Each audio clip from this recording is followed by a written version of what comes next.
आज के दिन की उक्ति हरि नाम की महिमा पर, जो कि श्री चैतन्य चरितामृत से ली गई है।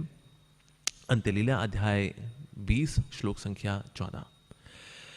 कृष्ण प्रेमोद्गम प्रेमामृत आस्वादन, कृष्ण प्राप्ति सेवामृत समुद्र मज्जाना। कीर्तन के फलस्वरूप मनुष्य में कृष्ण प्रेम का उदय होता है और वह दिव्य आनंद का आस्वादन करता है। अंतोद्गत्वा उसे कृष्ण का सानिध्य प्राप्त होता है और वह उनकी भक्ति में लग जाता है, मानो वह प्रेम के महासागर में निमग्न हो रहा हो। तो इसलिए कीर्तन क्या करता है? कीर्तन के फलस्वरूप कृष्ण प्रेम का उदय होता है। ओके, तो कृष्ण प्रेम का उदय होने से पहले जितने भी ऑब्स्टिकल्स हैं उनको भी दूर करता है कृष्ण का नाम। और फिर कृष्ण का प्रेम का जब उदय होता है तो उदय होने पर उससे जैसे सूर्य उदय होता है ना, उससे पहले क्या होता है? रोशनी आती है। सूरज नजर नहीं आता लेकिन रोशनी नजर आती है। तो ये जो रोशनी नजर आना है ये है भाव भक्ति। यानी कि अगर हम भाव भक्ति में कभी कर पहुंचेंगे तो किसी कृपा से पहुंचेंगे। ये भगवान का जो नाम है, कीर्तन है, इसकी कृपा से हम भाव भक्ति प्राप्त करते हैं। अच्छा, रोशनी तो नजर आ गई आपको, लालिमा आती जैसे, वो तो नजर आ गई। फिर सूर्य, कृष्ण प्रेम का जो सूर्य है वो भी प्रकट अगर होता है तो वो भगवान कृष्ण के नाम के कीर्तन से होता है।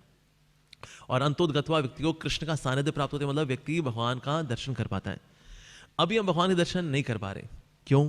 क्योंकि हमारे और भगवान के बीच में 4 पर्दे हैं। There are 4 curtains. क्या क्या है 4 पर्दे? एक है सत्वगुण का पर्दा, रजोगुण का पर्दा, तमोगुण का पर्दा। सबसे नजदीक जो पर्दा है वो है तमोगुण का पर्दा, फिर अगला है रजोगुण का पर्दा, फिर है सत्वगुण का पर्दा। अच्छा, तो 3 पर्दे। चौथा पर्दा कौन सा है? चौथा है ब्रह्म ज्योति का पर्दा, भगवान के शरीर से निकलने वाले प्रकाश का पर्दा। तो जो ब्रह्मवादी होते हैं, निराकारवादी होती है, 3 पर्दों हो सकता है उसको निकल जाए और 3 पर्दे साफ हो गए, दर्शन लेकिन अभी भी नहीं होते। रोशनी के दर्शन होते हैं, धन निरंकार करके बेचारे वहीं पर बैठ जाते हैं, वो दर्शन तो अभी भी नहीं हुए। तो भगवान श्री कृष्ण का नाम लेकर के चौथा पर्दा भी हट जाता है, जो कि बड़े बड़े सिद्ध जो होते हैं उनको भी नहीं मिलता, लेकिन वो वाला पर्दा भी उनका हटता है। कैसे? भगवान श्री कृष्ण के नाम के कीर्तन से। तो ज़्यादा तो दुनिया में तो केवल दर्शन नहीं कर पा रहे, ये 4 पर्दों में ही निपटे हुए हैं, लेकिन चारों पर्दे हटाने की शक्ति किसमें है? वो है भगवान श्री कृष्ण के नाम में। सो अंतोद्गत्वा ऐसे व्यक्ति को भगवान श्री कृष्ण का सानिध्य प्राप्त होता है। उसको पहले सानिध्य वाला कैसे प्राप्त होता है? उसको पहला सानिध्य प्राप्त होता है कृष्ण नाम के रूप में। और जो भक्ति करता रहता है और आसक्ति के लेवल पे पहुंचता है, तो उस लेवल पे पहुंच करके उसको लगता है कि ना वास्तव में जो कृष्ण का नाम और एक कृष्ण ये एक ही है। अभी हम नहीं समझ पाते ना इस बात को। कहते यार बोलते तो हैं कृष्ण उनके नाम में कोई अंतर नहीं है, नाम नाम होता है, बंदा बंदा होता है, यार ये एक कैसे है? कोई नहीं। अब ये लोग बोलते हैं तो हम भी रट्टा फाई करके बोल देते हैं, देखिए भगवान कृष्ण के नाम में कोई अंतर नहीं है, लेकिन अंदर होता है, अंतर तो है यार। लेकिन ये बात रियलाइज करने की है, और ये रियलाइज होती है आसक्ति के लेवल पे आकर के। अभी आसक्ति मतलब भगवान से आसक्ति, हमारी दूसरी आसक्तियां बड़ी हैं अभी तो यहाँ पर, ये कटेंगी, वहां आसक्ति होगी, तो फिर अरे Krishna, this is Krishna, this Krishna, this is Krishna.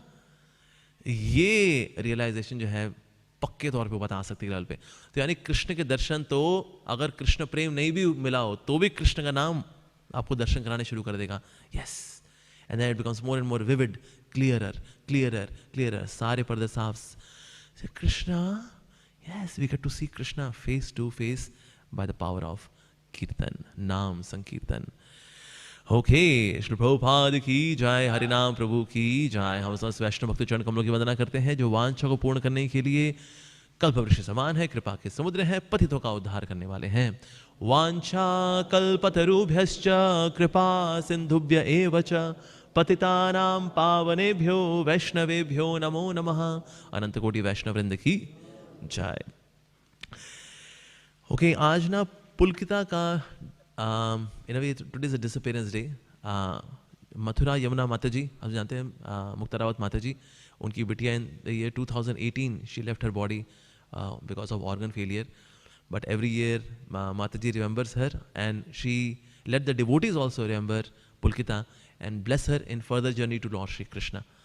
तो हम पुलकिता के लिए, आज उनकी तिथि है तो आज प्रार्थना करते हैं पुलकिता के लिए। मैं Rukmini Dwarkadhish bless her in best possible way in all the spheres of her life, in wherever she has taken a next birth.